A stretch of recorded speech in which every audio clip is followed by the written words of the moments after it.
Dalam video saya tentang tata cara sembahyang ziarah kubur yang baik dan benar, ada beberapa komentar yang menyampaikan bagaimana jika biaya yang dikeluarkan untuk sembahyang kubur atau ziarah kubur terlalu besar menurut mereka, dan itu memberatkan perekonomian mereka. Perlu saya sampaikan bahwa semua itu intinya adalah kesungguhan dan ketulusan hati yang akan membawa berkah dari Tahu Yang Maha Esa. Jika Anda bersembahyang hanya dengan 3 batang dupa, persembahan nasi putih dan air putih, namun dengan kesungguhan dan ketulusan hati Anda, itu akan menjadi berkah bagi Anda. Doa-doa Anda akan sampai dan diterima oleh leluhur para pendahulu dan Tahu Yang Maha Esa. Sebaliknya, jika Anda bersembahyang dengan mewah namun tidak sungguh-sungguh, tidak tulus, itu percuma saja. Kita kerap melihat orang-orang yang mencari alasan atas ketidakyakinannya dan ketidaktulusannya. Qingming Cengbeng diadakan 1 tahun sekali, selalu pertengahan bulan 2 penanggalan lunar. Jika kita punya kesungguhan dan niat tulus, kita bisa mempersiapkan biaya yang harus kita keluarkan dari jauh-jauh hari. Kita juga dapat menekan biaya sembahyang kubur atau ziarah kubur sesuai dengan kemampuan kita. Misalnya kita hanya membeli sedikit kertas sembahyang, Sintia atau Sintin, Kimko, Kimtua, Nyunko, Ngencua, dan Ongsenci. Hanya menggunakan kaupan atau kakue, hanya mempersembahkan sebungkus nasi ayam, dan hanya mempersembahkan air teh.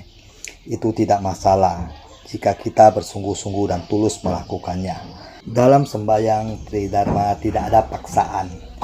Jika Anda tidak punya uang untuk membeli alat sembahyang, bersembahyanglah dengan kedua tangan, hati yang tulus dan sungguh-sungguh.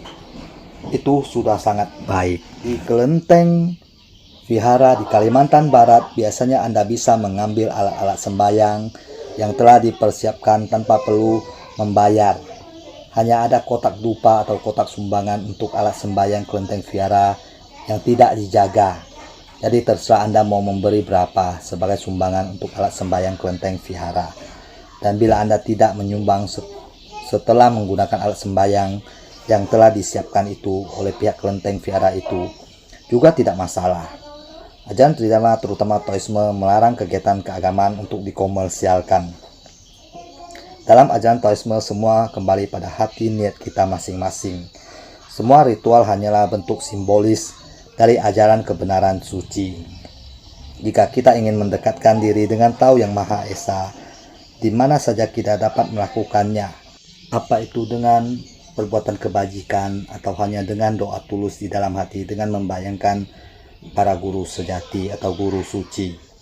Tahu Yang Maha Esa tidak menuntut apapun dari Anda, selain kesadaran Anda dalam menjalankan hidup Anda dengan baik, bertanggung jawab, berguna bagi orang-orang di sekitar Anda, menyebarkan kebajikan dan kebenaran suci, serta menjaga alam sebagai manifestasi Tahu yang paling nyata. Anda tidak perlu mengunjungi tempat-tempat suci, tempat-tempat keramat, karena Tahu ada di mana-mana. Lebih baik puluhan juta yang Anda keluarkan untuk mengunjungi tempat-tempat suci, tempat-tempat keramat, Anda pergunakan untuk menyebarkan berkah kebajikan. Anda juga tidak perlu memberi 1/10 pendapatan Anda untuk para pendeta Tahu dan untuk kelenteng vihara, karena para pendeta Tahu membina diri dengan ketulusan hati, bukan demi imbalan. Para pendeta Tahu sejati bekerja dan tidak memohon belas kasihan. Kelenteng vihara dibangun dengan ketulusan orang-orang, bukan dari sumbangan yang dipatok. Ajaran suci Tahu adalah universal, ajaran sejati, bukan ajaran yang dilandasi materi demi keduniawian. Ajaran Tahu tidak membenarkan para pemuka agama bermewah-mewah sementara umatnya bersusah-susah. Rumah suci Tahu dibangun dengan ketulusan dan gotong royong.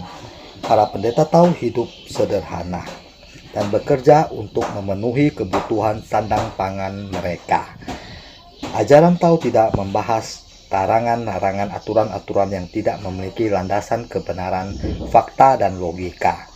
Oleh sebab itu, ajaran Tahu dapat dicerna akal sehat dan dibuktikan secara sains.